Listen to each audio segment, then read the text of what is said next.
Clay, I was so close to being vindicated. They opened this episode, Countdown, with Hoshi being captured. They're talking about, we need you to crack codes. I was like, oh my God, I predicted something that a television show was going to do. And the reptile guy was like, we need you to crack the code of the Aquatics. I said, God damn it. I was so close. I think the avians would have been a better code to crack. That's a little bit of mythology that I think that it wouldn't have made doesn't sense, make any sense, as you said, but it doesn't yeah, like it makes it. It would have been. It makes cool. sense. Yes, if the code was something other than like a specific text that they got from the website that they run their machine from, so they can sign in with their password, it would make more sense. Yeah. We learned a lot. Got correction. I guess the Xindi planet blew up 120 years ago. The insectoid, and listener Kyle informed me of all this. The reptilians and the insectoids caused this to happen, I suppose, somehow. The guy who sent us to that planet, an anomaly, knew all this stuff. Just fill in the blanks. And as always, they just need the code for the aquatics because they are the species that we know. So let's take a break. We'll play a clip from this episode, which is called Countdown, and then we'll come back and we'll break it down. You understand what we want you to do? I'm to bypass the aquatic encryption protocols. And you realize we need this done quickly. I'm not familiar with these ciphers. I'm trying. Are you? Countdown is the penultimate episode of the third season. It's the 23rd episode of the third season. It came out on May 19th, 2004. 24 of 28 in the Xindi Crisis arc, written by Andre Bormanis and Chris Black, directed by Robert Duncan McNeil, in-universe date February 13th, 2154. So this is episode. Is the second to last episode? Yeah, there's one This more. episode named Countdown is the second to last episode, which would make this the final episode with that name. Semi-final countdown. That's all I can think about is the rest of the development, really. In this episode called Countdown, with the help With help from some Xindi factions, the Enterprise crew attempts to stop the arming of the Xindi weapon. They do. What'd you think about this one? It's the penultimate. We have 0 hour left after this. I liked the second half of it. I thought the first half was still too mushy as far as what was at stake and how they were trying to convince people of stuff. Throwing it to the spirit room to talk to so the Guardians there could talk to each other. Yeah. That stuff was whatever. But when they finally got into the actual like action beats and like the thing going through the end, I thought was nice. I think it's a decent cliff. Even though I was going to say it's a decent cliffhanger, but it ends like almost identically to the way the last episode ends, which is just. I feel the last 4 episodes have ended the exact with the thing getting away from them, and they like we almost got it that they time. Keep jumping into a vortex to some indeterminate place that just they show up in the next one. This one, I guess they're headed to Earth, which makes sense. Well, never mind. We'll find that out next episode. Yeah, it was okay. It was. I think it did its job pretty well to get you into that final stretch, get you psyched for the last one. I think the haggling with the aquatics Xindi might be my favorite dumbass species in all of Star Trek, just because they're so weird. They learned English in like a half an hour in this one, so they didn't have to go through an interpreter. I guess they could have done that earlier too. And they have ships, which I think is hilarious. The fact that they have these like flying aquariums. Well, we have flying airships. I thought it was weird too. I was like, that's kind of silly as fuck. But then I was like, well, we just bottle air and fly around in it. So I guess it's not really all that different from bottling some water and flying around in it. I don't know. I don't know how they fix things, but the best part about the Xindi Aquatics is their ship destruction was fantastic. That was good. Where it breaks and the water comes out and it turns into ice once it hits space. Cool. So I was like, wow, this is fantastic. That's my favorite moment of the Aquatics. Otherwise, the Aquatics to me represent the fly by the seat of your pants nature of this, where they've given them a personality trait, which is that they take a long time to decide on things. They're like the mediating moderate faction of the Xindi Council, and they can't decide anything. The guy who took Degra's space, who I'll call him Degra 2, who has taken Degra's space, has says that sometimes we ask them, like, what do you want for lunch? And they don't respond for 7 weeks. And by that time, all the food's gone bad. And it's like, okay. We always have to get an extra large party sub because they're always indecisive about it. It's always a half and half pizza. They also they go back. They learn English, right, which is the one thing, and then they also, for really no story reason other than it's time to move on to the next plot beat, they break their deliberation trait. Archer's like, they're back already. The guy's like, they can't be back already. It's been 2 hours. They don't decide things in 2 hours. And then you expect... I watched that scene. I'm like, well, what's going to happen here? Like, the Aquatics... It's one of those rules of a jury. When a jury comes back after like 30 minutes of deliberation, you're either incredibly guilty or incredibly innocent. There's like a clean cutness to it. I was expecting a twist, but the Aquatics were like, you're right. We'll side with you. I was like, oh, well, okay, why were we talking about their deliberative nature for 25 minutes to get to this point? I just think that this, what Countdown makes me think of strongly is that it gives me very strong Discovery and Picard vibes, in that I don't think there's any story in this episode, but there's a whole lot of plot that's got to happen. Yeah, there's a lot of plot that has to happen, but excuse me. I think they do have some nice character moments in here, like the stuff with. I think they have two. I would say two moments. Go ahead. The stuff with the Mako Major is nice. The scene with T'Pol and Trip is nice. I actually liked Archer in this more than I usually do. At least on the bridge fighting Archer. I liked him a bit more. He was a little bit more convincing in this one. Than I think he's been in previous ones. And I liked him going against the Doctor to shuffle Hoshi, wrap her up in a baby Bjorn, and schlep her off to the ship so they can go track him down. I'm not totally sure why any of that's going on, like what they're going to try to do, or how the reptilians managed to use Hoshi to just. I guess the Aquatics use that passcode also as like the key to get into their phone or something. Like it's just in the air for them to get. I'm not totally sure how they managed to. Or how she's a computer hacker, basically. Yeah. Because this isn't just read what the Aquatics wrote down.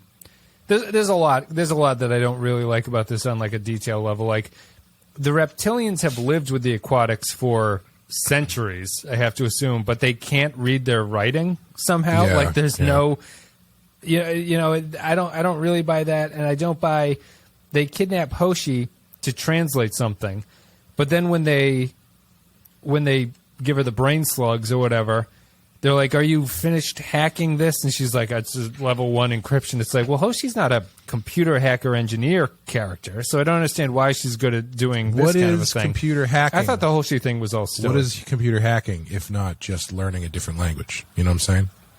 Hack the planet. You're learning Java. Whatever. I don't think it's that weird that the reptilians can't read or understand aquatic, because it's. I mean. We can't. They can though. They can talk to them. Oh, yeah, okay. It's just reading. It's just reading is the weird thing. Yeah, I was thinking like, well, I can't speak Russian,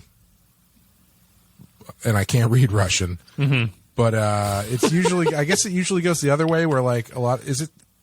A lot of people can read it, but they can't speak it. Reading is usually easier. Yeah, reading is usually easier to infer something than speaking, just because you can reread the passage over and over again. There's no like dialect involved and stuff. Yeah. It's kind of. Yeah, I think it would. I think this whole episode. I think the whole episode is just made of stuff like that. Like Hoshi's suicide attempt feels bizarre to me, and then they just plug her back down and sit her back and do the thing again. That's the first thing I was thinking was like, if I was Hoshi and I was in that situation, you kill yourself immediately. Like you are the one thing stopping them from blowing up the Earth. You try to kill yourself as quickly as possible. What I was very surprised about and couldn't really track is how they give her the brain slug thing, and then she just like tricks them and doesn't do anything. She fakes them out. And so they got to give her the double brain slug, and then that gets her. Yeah, it was a little weird. It's not story, it's plot, and it's I would argue it's somewhat badly done plot because they do things to kill time, like Hoshi not being susceptible to the first dose. And it's not that changes anything. It just gives you a 45-second scene where she tries to run away from them, and then they capture her and they do it again to her, and it's like, okay, what did this accomplish to us? Nothing, really. So to me, it feels like the episode is a lot of killing time to get to those points, although I do agree. I don't think it has a story, but it does have occasional good character moments. I think that the Mako and Reed thing, I think, is a good place to start off. They completely didn't earn this, but I understand what they were trying to get to with Hayes and Reed. It really, I don't know if I've just worked myself up this way, but it really reads sexual when those two have scenes together. It's just, they talk to each other so sensually, and they're so fired up about whatever the fuck they're talking about. It's just like, every time he says mission, it's just you want to switch the word dick in there or something. He's just like, this mission is begging for your services. Yeah, it's like, okay, guys, like, just calm down. I felt like Hayes was a little bit more cooled off than Reed was in those scenes, where like Hayes is just kind of trying to talk to somebody on a human level, and then every time they cut to Reed, he's like greased up, basically emotionally greased up. And he's just like, he's got that like half turn on, and his head's kind of like cocked back, and he's a couple buttons away from just busting out through the front of his shirt. It is odd. It is very strange. And I wish they would just go all the way with it and just have the two of them make out. It would be. I mean, they screwed the Makos up this entire. I don't even know if they screwed them up because they didn't do anything with them. They introduced them, and maybe it's our fault for assuming that characters being introduced in the beginning of a season who are on the ship with you for your journey, are going to somehow play into things. But outside of just they basically became glorified red shirts who are going to die, and you're not going to care, but the story can act as if their death has meant something to you. And that's what this guy last episode did, where he's just the red shirt, no-name character who goes down and gets wiped out. And then in this episode, Hayes, incredibly unprofessionally, I think, runs in and is like, hey, what happened to that guy? Where's that? What happened to the guy? And Reed has to go, he fucking died. I like that he doesn't even just say that. He tries to explain what happened, where he's like, there was a defense mecha, like big rope cutter. There was a claw, and he just it grabbed him, and he's dead. There's no coming back. And I just like, the reason that it screams sexual tension to me is that Hayes is the commander of this hard-nosed Marine unit, and he's like shaken by the fact that one of the Marines is dead. It knocks him off his game a little bit. He's like, well, I'm sure you did everything you could to stop him from dying. It's like, what is this guy? I don't understand where this character came from. I really don't like the Makos, and I think that what they tried to do here is okay, but even when you get to his death scene, it felt to me like Reed had been waiting for this guy to die so he could take his job and be like, I'm the commander of the Makos now, motherfucker. Like, I'm going to go in and do this. And I don't know. I actually like that scene. I like when he went in and talked and kind of took command of the Makos. When he talks to the Makos? Yeah. Did you like the death scene before that? It was fine. I thought it was so fast. Yeah, I mean, I thought it was is. He's just like, absurdly hey, fast. talk to Mackenzie.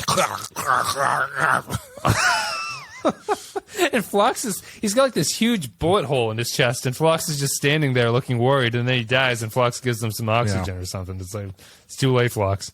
Kirk. I don't know. Kirk, have you ever fought the Xindi, but completely missed it because there's only 4 on screen at one time? I slept through the whole fight. I saw him. There is a Xindi that looks like Balthazar in the finals, a Mako that looks like him in the final lineup. I don't know. What do you think about the Makos? Well, so in the season of in my head, what I was hoping you would get in this scene, like as I was watching it, I was like, okay, yeah, I see they're doing whatever, sending the Makos to go get Hoshi. In the back of my head, I'm thinking like, man, imagine if they had spent an entire season of the Makos like champing at the bit to go in there and just like fuck some people up, and Archer's saying no, there's this like, there's the ethics thing going on, that's not how we do things, and then it comes down to it and Archer's like, go get Hoshi, do whatever you have to do, and they're like, yes, crack their knuckles, and then the Makos just, you see what the Makos can do, like they go over there and they just start like icing people. That would have been cool. That would have been great. Like that would have been a good payoff for the Makos to just be like, finally, you're going to let these guys off the leash and do what they got to do to get Hoshi back, whatever it takes. Well, what I think is funny about it, and what I think can work in that way, is that the Reed and Hayes conversation here is about how by working together they've come to appreciate each other's responsibilities on this ship. So, like, there's a distinction between the Makos and the Starfleet officers, which is that the Starfleet officers are in command, but the Makos are the military aspect of this, and that they have different responsibilities. And it plays into your idea there, but this season didn't do anything with that idea. There's no touching on that aspect of of the Makos having a different point of view than Archer about everything. And even if you pull it in at the end and say that the Makos serve their purpose, or that you can go the other way, which is that the Makos kind of reign their own, probably more Star Trek-y ways, that the Makos and Hayes reign in their more militaristic aspects and embrace some of what Starfleet is trying to do with the mission. They lose their gung-ho-ness, which maybe they had more early on, and they become more quote-unquote civilized in the sense of what Star Trek wants them to be. Anything like that, but it doesn't. All the beats are there. It's just it hasn't led to this. Yeah, really is my big problem. Yeah, I mean, I think they're a huge missed opportunity, especially given the story. Like we've said this a million times, given the story that they're telling and the content. Are you drinking a Bud Light Lime? No, this is a Land Shark lager. It's island style. What does that mean? It's Caribbean style beer, I suppose. Okay. I got concerned there for a second. I like Bud Light Lime quite a bit. You would. Yeah, they've just been such a missed opportunity to add a different story element to this very specific story they've been telling over the season. But it's so strange, and it goes to. I was talking to Cordy about Watchmen, our friend Sean, who'd been on the show in the very early days, and he's the one who's always like, I wish they would write shows all at once so they know what they're doing. And he was talking about how much he loved Watchmen. He's like, you could tell that they wrote that show all at the same time. They did not, because that's just not how TV works, not even with Watchmen. They had stuff that they set up in the first episode that they didn't know how they were going to pay it off until you had to pay it off. But it's like, I feel like there are some shows where you set that table and you figure out what to do with those pieces, and then there's other ones where you just never figure out what to do with the pieces. And this is one of those shows where I think they set the table pretty well as far as elements at play, but they just never figured out how to do anything with the pieces. I think My problem with that, in the way that I think it's a weakness for Enterprise, is that this was a 24-episode season where it's not a 8-episode single season of television where maybe I could forgive in a pilot you introduce something and you realize, oh, Jesus, I don't have time for this. I'm just not going to be able to do anything. They went 21 of the 24 episodes without ever using the Makos in any way. Yeah. They just weren't interested in involving them. They brought them up in the pilot and a handful of episodes later on. And it's like you could even go 10 episodes without ever seeing them, and then in 11 and 12 and 13 have like really good Mako stories, and you go, oh, that makes sense why they did this the whole time. But they didn't do anything with them. Yeah, it's a bummer. I think they are probably the biggest missed opportunity in this season for me, I think, so far. Assuming nothing changes between now and the last episode, it feels like that's probably number one for me.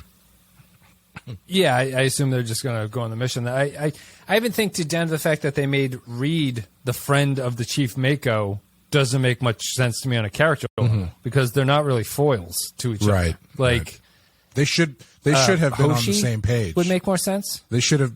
Yeah, they should both be agreeing about what's going on. Yeah.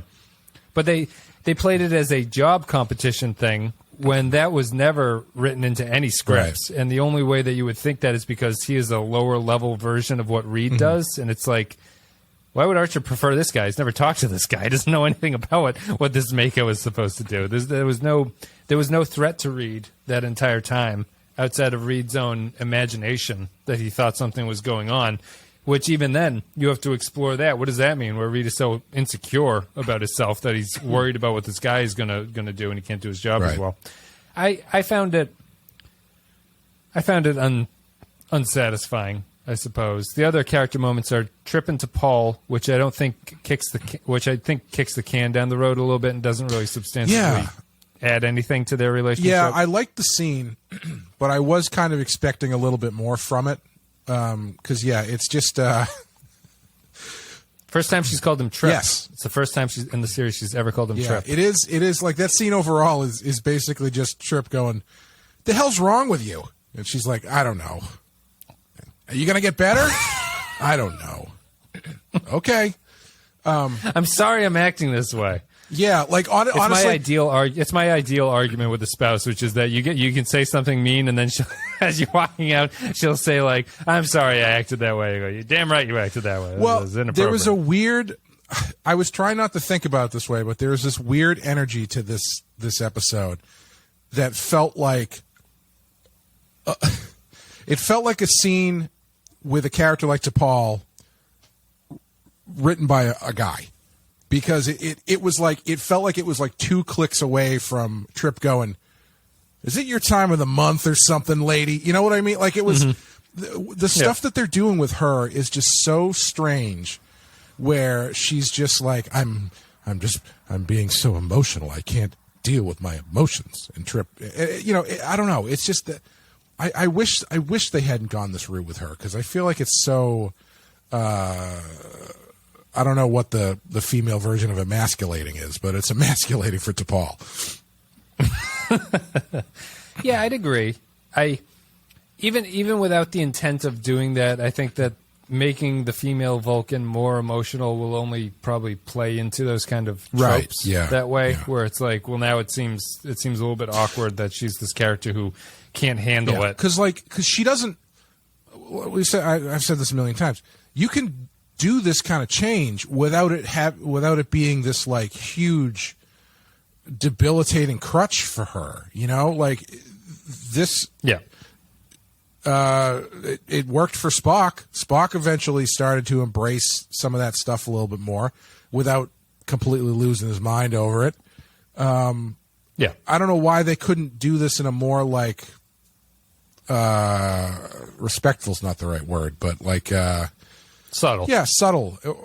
More subtle. Yeah, and just have her have this natural character change that can be influenced by the things that are happening and the situations that she's in and that kind of stuff without it being due to a drug addiction thing, which thankfully they haven't brought up and since it's happened. But it's just it's that level of she's got the DTs, emotional DTs, and it's fucking her up, and it's just like I don't. Bleh. Blaylock in the oral history had an interesting quote where she. I don't think she liked the show, judging from the oral history. But the whole show, she didn't like the whole show. She didn't.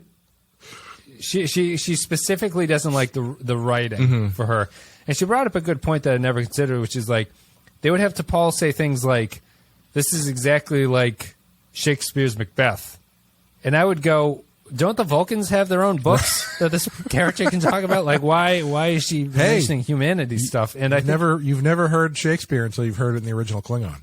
In the original Vulcan. But I think that the point there works, which is that in a more subtle or graceful evolution, it would move from, you could take something like her talking about Shakespeare, which starts the series with her talking about Vulcan stuff. Sure, right. And eventually she's talking more about human stuff. And she can, without particularly seeming more emotional, there can be like an adoption of humanity that she takes on in a much more graceful way. The addiction thing cripples her because it's so sudden. It's written to be a weakness. Yeah. So she's like trembling the whole time she's doing something. She's like, oh God, there's so much emotion. And it's like buffoonish. That Trip is like, what the hell's wrong with you? Yeah, like he's not. She's completely insane. Yeah, he's not being an asshole about it, but like he is fairly. He's very disinterested. Yeah, in what's going on. Once she kind of explains it, he warms up to her a little bit more. But I guess he's a little bit more cool at the beginning because she's acting so weird and she's not talking about it. It just has this. That scene just has this weird, I think she's so different, though. Sorry, she's so like in the context of what the show is. She's acting crazy, right, for herself. Yes, yeah. This is not how they're supposed to act, and no one seems. Everyone is kind of treating her like she's a human who's having a bad day, and like, oh, stay away from T'Pol. She's a little edgy this morning and stuff like that. They should be, if not noticing it, like you have to sort of pay attention to the script of being like, yeah, Archer's too busy thinking about the Xindi super weapon to care about what T'Pol's doing. And I never really get that sense because we've had so many scenes where Archer and Trip go, what's wrong with you? Just say anything about it. Yeah. Yeah. It is such a strange choice. I'm really curious to see what they do with her in season 4. Whether or not they just like hard reset or if they try to stay. Because like it's just so. I think it undercuts the relationship angle with her and Trip as well, because like it would be so much more satisfying if their relationship was just an organic relationship instead of this byproduct of her meth addiction or whatever, in time travel. Yeah, in time travel, and knowing the future. Yeah. It's the one.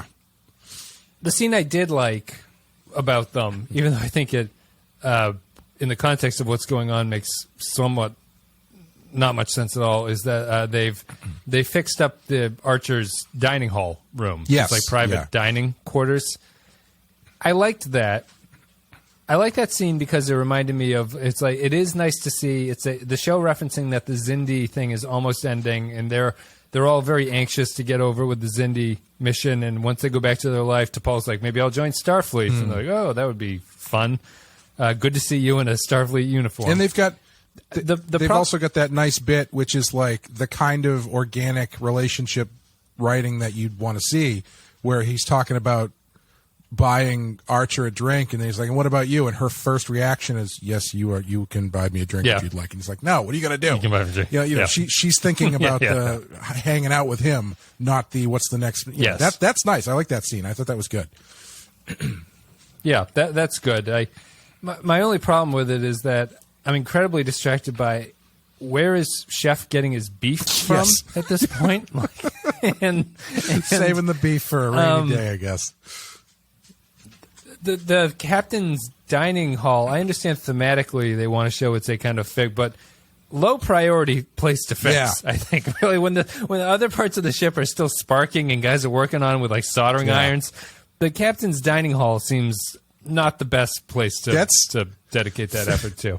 That's like the second act of a Napoleonic era tall ship movie where it's like they fixed the captain's eating area first, and all the other guys on the ship are like, they fixed his area first.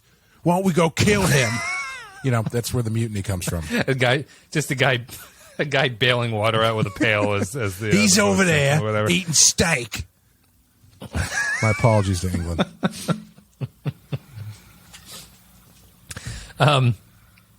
Also, a nice mix of England and Napoleon. I said Napoleonic era. I didn't say it was France. Era. Sure. There's a third character moment. Am I just forgetting it? Is there a third one? No, that might be it. It's the two tripping to Paul. Oh, and the Archer and Hoshi thing, which I liked. I wish that Archer forcing Phlox to do that had a little bit more weight to it, because I really like that moment. I do like Archer having to be like, sorry, like, you got to get her out of here. I don't care if this kills her. We got the fate of the universe waiting on our shoulders. But that's it. Do you have anything else about these character moments? Because I think that's pretty much it. And the rest of what I have to say is just about the general purpose of this episode. No, that's pretty much it. The one thing I did like, this is not really a character thing, but this is probably the only place it would make sense to bring it up, is when they're all rushing around getting ready for the final battle. There's this one like tracking shot of a Mako running into frame, grabbing like two guns, and then running to the door and whacking the door button with the gun. I was just like, that is not safe. You don't whack the door button to open the door with a loaded gun. It's Sean Murphy's trigger discipline obsession. I hope someone got fired for that blunder. He's just the Leonardo DiCaprio gif of pointing at the TV with a cigarette while he's watching this thing. So the only outside of the character stuff, and I don't think that this episode really has much story to it. I think it's mostly a plot thing where I don't really mind what they've done here, which is that Commander or whatever his name, Golem, the lead reptilian guy, is just generic villain character. I think the performance is fine for what this is, but it's just like generic evil guy who betrays his own side when he blows up the Xindi, or the insectoid guy who has questions about what's going on. That was funny. I like that. I like that scene. That was very much Torches Hoshi. That had big. You've seen Wet Hot American Summer? It had big van swerving off to the road to throw the kid out of the van. He asked too many questions. Energy. It is. Those guys were just so. I found everything they did to just be hilarious. Whether it was that.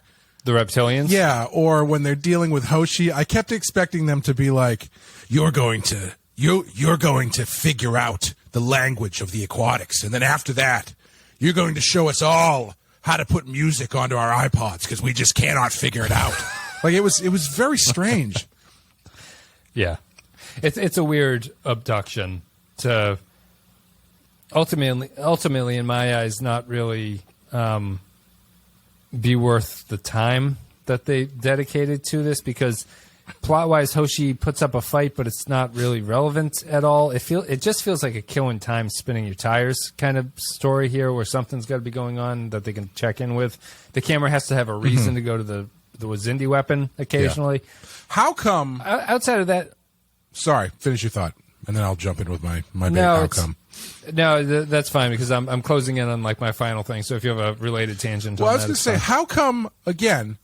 Why can the Guardians, who are time traveling interdimensional people, why can they put their thumb on the scale, but Daniels is just out there being like, well, you got to do it for yourself, Archer.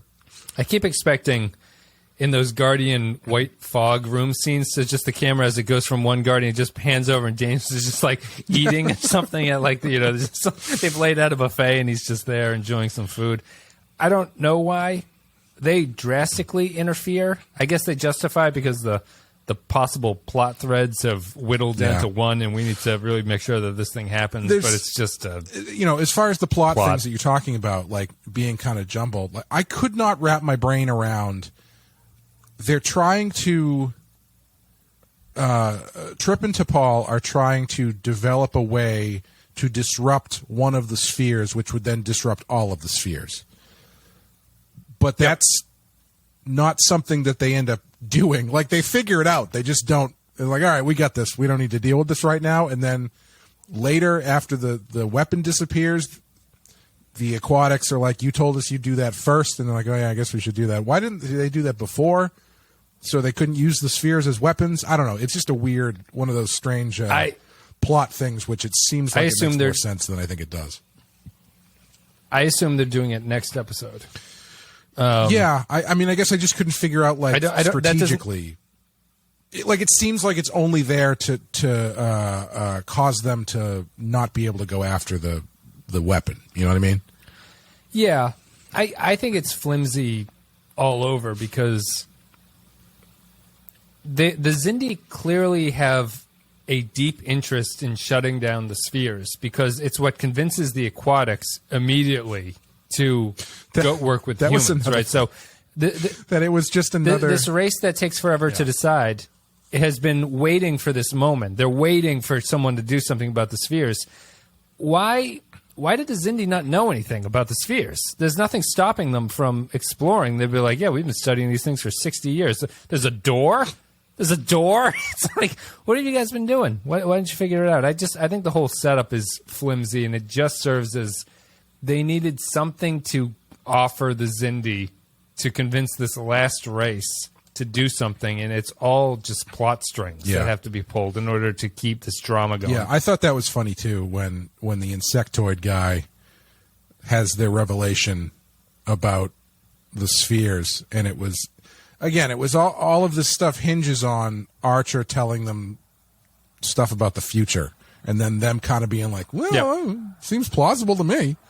And that was one moment where the insect was like, didn't that guy say the thing about the Guardians and the sphere? I mean, maybe we should abandon this plan now. At least the reptilian. No. At least the reptilian is the first person to actually call out the fact that Archer just showed up and caused a civil war to happen. Yeah, just because he's like throwing around bullshit time travel stuff. Yeah, he's a disruptive presence, a negative agent or something. Yeah, I feel that this episode is a fitting way for Enterprise to try to wrap up a season-long arc, and that they're going to take 2 episodes to just be an action sequence. We've only got one left, though, right? I think this episode. There's one left, okay. but it's this one and the next. I assume the next one's going to be action sequence too, because they have to shut down the weapon. Time travel episode, Wes. It's going to be 35 years in the future. I think that Enterprise. I think this episode was good enough, but I don't come to this franchise for this stuff. Really, I just don't think it works terrifically. Yeah. It doesn't hold my attention. I think that the Xindi weapon battle sequences all look kind of cool. I wasn't sure why the Enterprise hitched a ride within the Xindi aquatic ship, even though it looked kind of cool to have it come out of it, but whatever they need to do. You know, I like all that stuff, but at the same time, when there's nothing, when there's no meat on the bone here about, like, stuff going on as this battle is raging, it really feels just kind of a hollow episode where I know what's going to happen next episode. They're going to stop the weapon somehow. Yeah. They're going to board that thing. I imagine they're going to blow up that giant spinny thing in the middle of it, because that's typically how you blow up these things. Well, as we way. learned from the one sphere that they found their way into, the universal flaw apparently in all planet-sized spheroid devices is the exhaust port. Had it on the Death Star, had it on that sphere. The weapon probably has one too. It's just you got to exhaust somehow. You know what I mean? There's nothing really wrong with this, but I don't. This is not a great two-parter. Not that it is a two-parter, but it's not. You know, I was It's more like, oh, I wish we could just get to the next episode and just kind of wrap this one up, because I was feeling a little bit like the dining hall scene with Trip to Paul and Archer in this one is a little bit of the writers letting their own inner monologue going, where they're writing into the characters like, boy, it'll be great when we just get back to Earth and we don't have to deal with these Xindi guys anymore. And that won't be that fantastic, because I feel that way as an audience It member. would be so cool if next season T'Pol actually joined Starfleet, wouldn't it, guys? Yeah, I think the telling thing about it is that we talked about the character sequences that we liked, and with the exception of maybe the Archer and Hoshi one, they are all separate from any of the plot stuff that's happening. It's all like side stuff, like the T'Pol and Trip stuff is side stuff. The season-long side stuff. Yeah, season-long side stuff. Like not totally, not irrelevant, but it's something else. But basically, my point is that, like, kind of like what you're saying, the action and the plot isn't really in service of anything, like thematically or character-wise or story-wise. It's very plot. Like it's very much plot, but it's not a lot of, like, you don't care about it as much as you could if the stuff they've been building to for the whole season was more like built into that. Instead, they're giving you like these separate like chunks of it that are not part of the plot that they're throwing at you to finish everything out. Yeah, like if chasing down the weapon is the culmination of the Mako and Starfleet difference of opinion about how to do things like that, like there's character work that's servicing the ticking time bomb of tracking down this weapon at the same time. Mm-hmm. Like there's a reason for those plots to be paired against each other. There's a reason for Archer to be desperate and be willing to risk and sacrifice Hoshi at the very end of this. I just don't think that any of it has been built effectively, and it comes down to the weakness of this season, I think, is that they tried from the very start to do a season-long story, and it's just every chance they had to somehow connect it or make it be about something, the show doesn't do it. It's like we're not going to actually touch on what this season is implying. We're just going to do standalone Star Trek episodes. And so when you get to the end of it, the past couple episodes have just been an exposition dump and action sequences. And they're trying to justify how they've gotten to this point through these exposition dumps and making incredibly, like, far-reaching species, like stereotypes. Like the Aquatics take a long time. What are you going to do? That's the way the plot works. And it just ends up feeling like, oh, this is pretty flimsy, and I'll be happy to see the Xindi go when they disappear after this season, because I don't think they've added much to the Star Trek franchise. Yeah, it's too bad. I mean, I that being said, I do think that they're doing what they can with what they have to round it out, and I don't think they're completely dropping the ball. I think what they're doing with the stuff they have is fine, and by the end of this one, I was looking forward to seeing what happens next. And it is kind of weird to have you think about the great cliffhangers of Star Trek, and you've got your big dolly swing over to Riker when he says to fire on Picard and stuff. And then in this one, it's we can't go after the weapon because we promised these squid guys that we'd fix their car, basically. It's like it doesn't quite have the same gravitas to it. But it's like I feel like they're doing what they can with what they have, and the fact I think what they did with the Makos in this episode is like. I do think it's a bit of a salvage of the Makos because they've been such a missed opportunity. They actually do manage to get some pathos and a little bit of emotion out of it, given the scene with Reed and the Major there, and then the Major getting killed and stuff, and then all the guys stepping forward at the end. Like I think they get some stuff out of that. I also really like the transporter thing where he's in the middle of beaming and he gets shot. That was fun. You don't really see he gets shot. You don't see that very often. Yep. Yeah, I guess I would agree I don't know if I'm being overly harsh on the series at this point, but I just don't. Saving, like, these kind of saves in the 11th hour don't. It's like Shania Twain don't impress me much. I that's suppose. the verse. That's like, the verse that they don't play on the radio. Is when she talks about 11th hour Star Trek it seasons. talks about the Xindi. Okay, so you're Jonathan Archer. Shania, we have some notes about your latest single. Who knew Shania was such a big Trekkie? These are deep Star Trek cuts. Shania, this just outro, Darmok at Gillette, what does any of this mean? This isn't going to play at the Grand Ole Opry. These people are drunk, goddammit. They need simple lyrics. I don't think it's salvaged much. Like I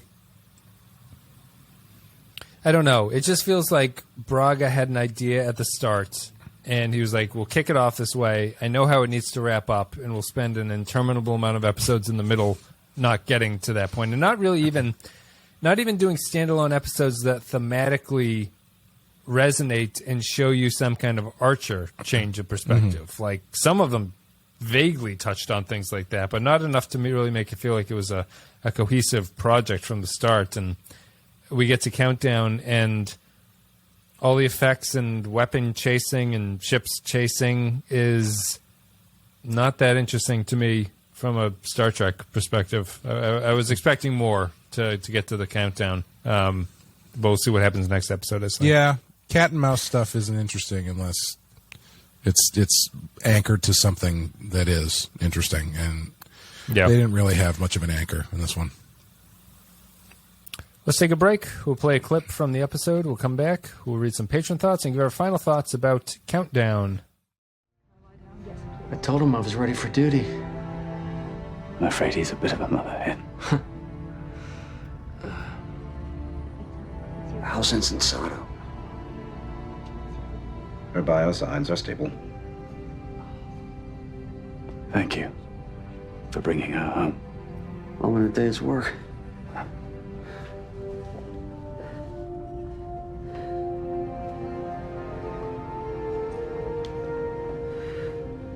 Use Mackenzie. What? She knows the team. Rely on her. No more of that talk. That's an order. Cardio stimulator. Step away, please. Increase by 0.2 joules. Thank you very much, everybody, for listening to the show today and our discussion of Countdown. If you want to support the show, go to patreon.com/thepenskyfile. Patreon.com/thepenskyfile. A couple $1 a month, you get extra stuff, extra podcasts. We covered Battlestar Galactica's miniseries. We did some Star Trek rewatches, some old TOS episodes, Omega Glory. We should do. We have in The Children Shall Lead. We should do Final Countdown, the movie, because I've never seen it, and I only recently found out what the plot of that movie is, and it sounds very interesting. I believe it's about an aircraft carrier that gets sent back to World War II, and they have to decide whether or not they should intervene in World War II and win the war because they have futuristic technology. Yeah. It's the plot to 2009 Star Trek, basically, except Nemo or Nero is a little bit less ethical about things. Patreon.com/thepenskyfile, all that stuff. You get to vote on what we cover. Extra podcast. It's good. It'll secure the entire Voyager deal for everybody. We'll watch every episode of Voyager if we keep our current levels going. And a special thank you goes to our captains, who are also available to join the Discord and have the captain server, which is just their space. Special thank goes to Tarek Latif, Samuel Custer, Joint Mango, Kyle Barrett, Mike Burnett, Andrew Sherlock, Matt Ross, Michael Pond, Christian Pouch, Matt Cutler, Nick Sergey, Grim Santo, Sean, Cardinal Doomsday, Bradley Killens, Dwayne Hackett, Kevin Reyes, Fall 13 Hero, Jordan Cooper, Russell Ellis, Darth Moss, HH28, Stefan Minton, Derek Zajac, Paul Roscoe, Jacob123, Point Extra G, Patrick Seba, Dave Davies, Johnny Franceschi, Mike Harris, Captain Brazen, Eric Sanchuan, Jakey's Gamer, Kevin Lowry, Corey Martin, William Scheisler, Nick the Rat, Disbretta, Rayhan Jaffer, Ed Mark Starr, Grapple John Zorn, Soylent Blue, Zane Majors, Olivier Pardue, Retail, Tom Hickey, Jose Hunter, ZWNF Remixes, Captain McMunchausen, James McLennan, Beal, Lokai, Jonas, Tommy Tango, Tuvix Must Die, Chris McLaughlin, and Mutilated Puppet. Thank you very much, everybody, for supporting the show. You made Voyager possible when it comes up in a little bit of time. And now let's Well, go to now- patron thoughts. If you're a patron, you can leave your Now thoughts. we just saw the trailer for Prodigy, so we can't do Voyager until we finish Prodigy. Are we going to? Yeah, well, I assume we'll we're have not to- going to do that show, are we? No, I might. I was considering showing Alistair it and have kids. People hate kids on podcasts, but I was considering like having him give his thoughts about it. But I don't think that'll go over well. I might watch the pilot and do something about it. I was thinking I was probably going to check it out. It's Star Wars. Yes, it's big Star Wars just- energy. Yeah. It's just Star Wars. And I don't know. That trail. My two thoughts about it were, it's Star Wars, and this is incredibly dark for a Nickelodeon kid show. I was not expecting this kind of trauma to be occurring early on in the season. Maybe that's just the first 5 minutes, and after they get the ship, lighthearted adventure is the way to go. But it was very dark. Anyway, patron comments. Leave your thoughts about upcoming episodes if you're a $5 and up patron. First one is Matt Ross, who says, the Xindi are stupid. You need 3 ideas to fire, and the device is helpless as it powers on. The fish people were convinced based on suddenly realizing they have nothing, and we're human haters after seeing a video. The reptilians don't know the difference between cryptography and linguistics, or question why their future help gives them no information. Yes, T'Pol needs some trip special sauce, we get it. Reed is still a dick, and then the better security guy buys it. At least the firefight was fun. 3 ball chases out of 5. That's the next one. Calabera says, Countdown, sadly, this isn't the Channel 4 quiz show Countdown that gave us the legendary Carol Vorderman, but it's still a pretty good episode despite that disappointment. In many ways, the Council felt like an end to this arc, at least thematically, and this is the first in the 2-part race against the time action climax. I always like seeing Linda Park given time to shine, even if this torture storyline is the most gratifying, but Hoshi trying to kill herself is almost as shocking as T'Pol calling Tucker Trip for the first time. Scott McDonald deserves some praise for managing to do a convincing eye twitch under all that makeup, but Dolan needs to fire his interior decorator for putting carpet in the prison cell. Oh, and those ship destructions at the end are pretty damn awesome. 4 So out of 5. is the last episode like an extra long episode? No, it's just an hour long. Oh, okay. I got confused because he said 2 parts, so I didn't know if he meant including this one. I think he means this or part the and next one. the next one. Yeah. Rayo says, Countdown represents a horrific tonal shift for the serious episodes, going from showing us the psychological damage senseless loss of life can do to the mind, to seeing the show regress into having all the nuance of a 1940s sci-fi serial, with unsatisfying Diablos Ex Machina showing up in the writing. The villain kidnaps Hoshi so he can tie her up and do diabolical things to her while she screams at the camera, all for the sake of powering up the death ray that will destroy Earth to fulfill his dastardly ambition.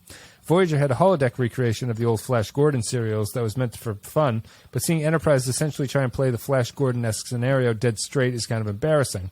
Dolan kidnapped Hoshi to crack a code because he personally isn't good with languages, even though he has a crew who could do the work for him. And as Hoshi points out, she's not a cryptographer. This doesn't even make any sense at all. I'm fluent in English, but I can't crack the U.S. military launch codes. It's clear they just needed a damsel in distress to get rescued. The episode is an unironic sci-fi throwback that, in context, is not appropriate for the endgame of the Xindi arc. 1.5 out of 5. Voyager has a Flash Gordon holodeck program? Yeah. Is that, Yeah, that's Voyager's thing. is it Not the Flash Gordon, but Voyager likes very early 20th century serial stuff. Is it just like Chakotay in there going, Gordon's alive? Don't get me started on this goddamn movie. We covered Flash Gordon on the Patreon, and I hated it. Check out patreon.com/Lipinski-File if you want to hear that. Arch, Trip, I love you, but we only have 14 hours to save the Earth. I want no Xindi asking what the name of this planet is. A Latte Librarian says, Countdown, the Reed and Hayes relationship was the best part of this episode. If Hayes had lived, they might have ended up together. 3 anomalies out of 5. It's true. He's just so fraught.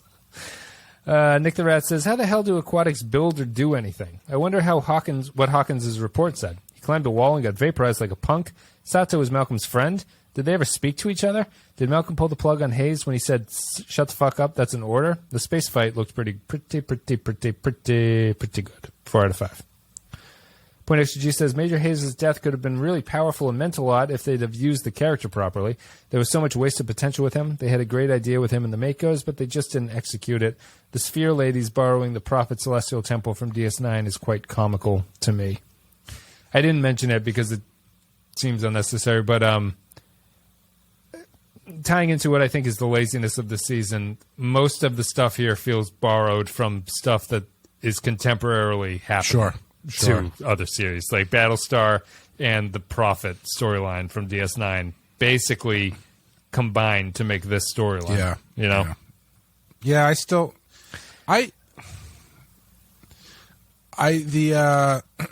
those Guardians are, I don't know, they're pretty lame. Pretty bad. I did kind of like that. I did kind of like that one conversation she had with the reptilian guy, though, where she was like, "Hey, man, there's a lot of timelines. I see a lot of timelines. Okay, don't pin me down, buddy. I don't see a ring on this finger." Should be a little bit more forceful. Yeah, he should be a little bit more forceful in asking for information about what's going on. But it's just that they didn't have time to sell this religious deification of them. Like if they treated them as religious characters, maybe you'd be like, oh, I understand why they're fulfilling the prophecy or whatever. But they didn't have time. Well, to that's do why that. You're in this weird. Christian Pouch says that's why you're in this weird situation where we were kind of predicting on like who was going to be the villain, and for the end of the season, and I was like, well, it's got to be the reptilians because the Guardians don't mean anything. They're just there. Like they haven't. Yeah. The reptilians you've been dealing with the whole season. And so to have the split happen, it makes sense that the reptilians are the bad guys, which is more or less what they're doing. But when they do, anytime... The Guardians are just... go ahead. Sorry. Well, the Guardians are just the Xindi's version of Daniels. Yeah, yeah. Right? Very similar outfits now, too, that I'm thinking about it. Except Daniels's looks like it's made out of, like, old tires or something. He's the Michelin Man's evil brother. Just the dark Michelin Man. Christian Pouch says, Countdown, good exciting action, but the closer you look at the details, the less satisfying this arc becomes. More tell instead of show, and there's so much to tell it all feels rushed. Reed and Hayes have an awkward conflict with a bizarrely abbreviated conclusion to Hayes' character. Dolan is selectively an idiot. Clearly he wants to be the top lizard, but he's ignoring shit and doing dumb things that will get him into trouble. Action is a 4 out of 5 at least, but the rest is at most a 3 out of 5. And then the final comment, Yarpy says, Countdown, this episode feels a little bit like we need to stretch the story arc. It doesn't have the urgency the storyline should have. Nice to see some work being put into the Sphere builders, but they should have been brought up a bit sooner. The death of Hayes didn't have the impact it could have. Should have used it more. 3.5 stars out of 5. Thank you, patrons, for your thoughts. Thank you for leaving your thoughts at patreon.com/LepenskyFile and for supporting the show. Clay... Patrons thought it was fairly middling. A couple 4s, a couple 2s and 1s, and then 3s from the rest of everybody else. What are you going to give this one on our scale of 1 to 5? I'm going to go 3. I think it's fine. It's not blowing my hair back, but it does what it has to do, and it's got a lot of plates spinning, and it's. I think it handles them well enough for what they got and how much time they have to end it and stuff. So I think it's pretty good. Yeah, I'll give it a 3 as well. I sound negative on these recent ones just because I think that this arc is relatively unsatisfying and uninteresting. But it is, for like an Enterprise action episode, it's pretty competent at what it's doing. It doesn't step on its own toes. I think that any of the weaknesses comes down to the fact that there's just nothing on the bones of what the plot demands here. And there's a kind of emptiness to this that I feel makes this show not really rewatchable because there's just nothing. Rewatching this episode will not give you there's nothing you'll pick up on a second watch. Right. You know what I mean? Yeah, You'd be like, yeah, that's what it was. Like I can't revisit this and go like, oh, they layered that well or something. I wasn't expecting that. This early scene with T'Pol is really paid off later, and I completely forgot about it. There's just nothing like that in it. So it's a 3 out of 5. It's fine, but it's not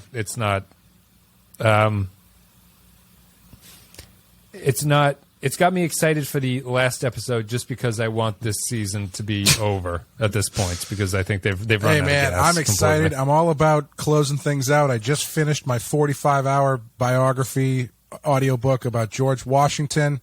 I'm ready to close out season 3. Still got a ways to go on Friday the 13th and Batman, though. But, hey, we're going to have a crossover pretty soon, actually, in September. We'll What's be that? doing Jason Goes to Hell, which features Stephen Culp, who plays Hayes. Oh, really? Okay, yeah, it's all connecting. And the you guys have had a couple badass episodes, I think, written by the Stevens, the husband and wife writing duo, and they joined really? the show of Enterprise in the 4th season. Oh, no kidding. Yeah. Judith and Garfield Stevens, I think. Is their that name why the Riddler shows up on the So they're Enterprise coming. next season? Yeah, the question mark outfits just really make a lot more sense when you look at it that way. But they're fairly respected novel writers for Star Trek, so it'll be interesting. I'm the 4th season has a bunch of, I don't know if you know this, but the 4th season I haven't seen any episodes, but it exists as 2 to 3 episode mini arcs that they run for the entire season. Oh, interesting. Okay. So the episodes run for like 3-parters, and it's a single Sure. story, and then they start a new one after I'm those kind of 3 into episodes. that. We were talking recently, I think on Patreon, about I've been watching the 66 Batman, and Yep. it's the only show I can think of that ran 2 episodes a week, 2 half-hour episodes. That the first one ended on a cliffhanger, so it was one story split across two nights. And I was like, I'm surprised nobody else really ever did that, unless they did, and I just it's lost to the sands of time at this point. In Treatment on HBO was really unique in that it's a therapy show where a character meets with different patients Monday to Friday, and on Friday he meets with his therapist. But the season was structured so that it would air 5 nights in a row, and then the next week you'd get the same patients on Monday, Tuesday, Wednesday, Thursday, Friday. So there was a consistency. Oh, interesting. Okay. So all the Monday episodes for the 5 weeks of the season are the 5 episodes that feature that Monday. Oh, sure. Oh, that's kind of character fun. who's Yeah. involved in the story. All right. Yeah, it's I neat. like that. That's Yeah. a lot of... There's a lot of room to play with that. It's a lot of filming, and Yeah. when it airs, it's a very dense show to watch because it's like every night you're getting something new. That's a but big commitment. it's neat to see that structure in the Yeah. era Yeah, it is. era before that stuff just being readily available to watch whenever you want. That's a big commitment. Yeah, and it kind of loses something just watching it on HBO streaming, just because you can watch them as much as you want to get through it, and it loses that sort of sense of this existing in the real world where you're meeting with the patient. But I just like the structure of you know what to expect. Sure. You can almost skip episodes based on if you don't like that patient Oh, yeah. character. You can go to I don't like the Tuesday guy. I'll just skip him and go to the next one. And then for That's sweeps it. weeks, Thank you very much, patrons. For sweeps weeks, there's a scheduling conflict, and then somebody has to switch days. some character saying, "I'm sorry, I had to reschedule for today," and you're like, "Oh my god, this is throwing my whole TV watching schedule out Tonight, of Tuesday's out of whack." patient is 25 minutes late. Make sure to What tune will in. the doctor do? Thank you, patrons. Thank you, everybody, for listening. We're done with Countdown. We both gave it a 3. We're 1 away. 0 Hour is the last episode of this season. We'll get to that next week. Clay, you have anything you want to say before we go? As I mentioned, we are on Patreon. We're doing Friday the 13th. Myself and Amanda, my co-host from Rotten Horror Picture Show. Is it August now when this episode comes out? This will be August. Okay. Yeah, it's like the second week of August. So that, I think, will be either right before or right after the 13th of August, which is a Friday. So if it's before that, then join us on the 13th. We're going to do something special for Friday the 13th. I think we're either going to do like a live recording of of part 8 or maybe just do like a general season kind of live stream thing where people can talk to us and throw questions or whatever. And if this comes out after the 13th, I hope you joined us, and I hope it was great. So, and we've got Badasses still ongoing in Rotten Horror Picture Show. We've got some fun, spooky stuff coming up, so check those out. Yep. Thank you very much, everybody, for listening. Check out all the shows. PenskeFile.com has all the other shows. PenskePodcast.com is the Star Trek. It's on YouTube. Subscribe, blah, blah, blah. Patreon.com/The Penske File is where you want to go if you want to support the show. That is the key to everything. It's the key to Enterprise Season 4. Unfortunately, that's fortunately, we need 3 of them. Everyone leave your thoughts. It's probably too late now. So hopefully you left your thoughts about the season of Ender for this one on Patreon. Otherwise, we're done. Thank you very much for listening. And I think Lower Deck stuff will be happening soon in some way, shape, or form. I watched that new I think trailer. this might actually be... And I really enjoyed it. It's good. I legitimately laughed a couple times. I think my favorite joke was the... Boimler gets shot or something, and they're trying to beam him out, and it's really like the breaking up of the signal as he's screaming. I like that, and I really liked the Darmok guy showing up to work on the bridge. That was pretty funny. Yeah. So we'll be back with that, Lower Decks, in some way, shape, or form. So see you then. We'll be back with 0 Hour next week. Have a good one.